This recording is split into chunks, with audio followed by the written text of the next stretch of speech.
All right, Bob Maloney from My MMA News, and I am in Freehold, New Jersey today at Dante Rivera BJJ with the reigning Ring of Combat champion, 8-0, Phil the Hitman Caracappa. What's going on, Bob? Man, Phil is, let me just, for those of you who have not seen him fight, he is so much fun to watch. I've been privileged to be cage side for his last 6 fights in Atlantic City at the Tropicana for Louis Neglia and Dead Serious at Ring of Combat. But Phil now in front of him is the biggest opportunity of his lifetime. I've talked to him so much, and I know this is what he wanted. And coming up on the 13th of August? 20th. The 20th of August, he's going to be fighting on a Contender Series versus Ricky Steele, who's 5-0, versus 8-0. And Phil, man, how you feeling, man? I know this is what you've been working so hard for, so you don't want to be too happy because you're getting an opportunity, because I know there's so much more for you, but right. Tell me what's going through your mind, how your gut feels. I'm just hungry, man. I'm hungry to get back in there. It's been like a long 6 months, longest I've taken off in all my professional career, so I'm just ready to get back in there and really take it to this kid and, you know, show the world what I'm really about. Now, I know that you try to keep things as a fighter, you probably try to keep things similar all the time, but this has to be a little bit different since you're going to be traveling to Vegas. It's a whole different thing. You're not selling tickets, as I know, on any regional fighter. It's a good burden to not have to deal with. How is the camp a little different than in previous? I mean, this camp I added a lot more cardio because I know the air out there in Vegas is a little different, so I upped my cardio. I upped my live drilling, sparring. I spar twice a week now. I was just sparring once a week before. So I added a little different things to this camp, but I mean, I just keep it most likely the same because, I mean, it's worked for my last 8 fights, so I'm going to go in there and win my 9th one in a row too. All right, well, Ricky Steele, he was on The Ultimate Fighter. He actually tried out the same season you did, you were saying. Tell me a little bit about your opponent. What do you have to do to come away with a victory? But listen, and also too, as you watch the show every week, they're looking for people to be impressive too. Right. You're not guaranteed a contract by getting a victory. So in the back of your mind, you really want to go for a finish and you really want to be impressive. So what are you thinking? What do you have to do to accomplish your goal? I mean, so he's a long, rangy fighter.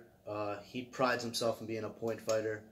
I pride myself in being a killer, and I know that's what Dana wants. So, I mean, once that bell rings, I'm not touching gloves. I'm coming out there guns blazing, looking for the finish in the first round. So, I mean, you're just going to see the same old Phil you always see, going out there for the kill every time.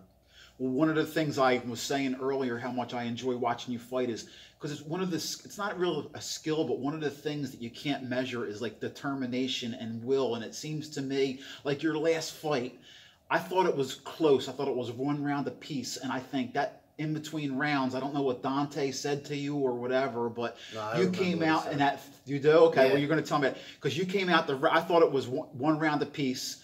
You came out in that 3rd round, and I could just see the adrenaline in your eyes, and you finished in like 30 seconds into that 3rd round, and I thought he was your toughest opponent you would face, and it was super impressive.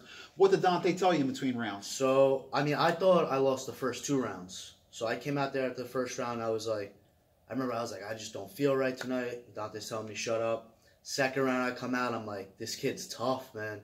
And he's just like, shut up, look across the cage, and I did, and I just seen him just gasping for air. He looked tired, and, my coach was just like, you got to go in, you got to finish this guy right now. And, me personally, I hate losing more than I like winning. And I went out there, 3rd round, and I was just like, fuck it, I got to go and kill this kid right now. And 32 seconds in, I probably had the most vicious knockout in Ring of Combat history, I think. I mean, that kid was out cold for like 3-4 minutes. That was definitely the highlight of the night, to finish off the night, without a doubt. Dante, listen, he's been in this situation before. He's been in the corner for UFC guys. Has he made it more comfortable for you? What has he told you to expect going into the biggest fight of your career? So, I mean, the last guy I fought, trained under Stephen Thompson's dad, huge karate guy. Same thing with this kid, big karate guy. I mean, he's just like a 4th-degree black belt in karate. So, we're going out there the same way. I mean, be patient, look for my shots, and then just straight up go for the kill, because these karate guys, as you can see in my last fight, if you pressure them, they break. They can't go backwards. So I'm going to go forward this whole fight and, you know, look to send this kid's head over the cage. Beautiful. Well, I'm looking for some powerful slams from you as You're usual. going to see everything. I know that you have taken pride because you came into the sport and you were basically a wrestler working your way up. Listen, I know that you're comfortable any place. Yeah. And like I said, I'm looking forward from the Hitman for some powerful slams, some combinations, some power and speed, a little bit of everything. Give some love or some shout outs because I know the support system you have accrued over your short career is amazing. I know you have a lot of people out there who give you love and are supporting you, and they're going to be going crazy on that night. So, like, on top of that, I mean, I'm going to have thousands of people watching from home on ESPN. So, I mean, that's going to be amazing.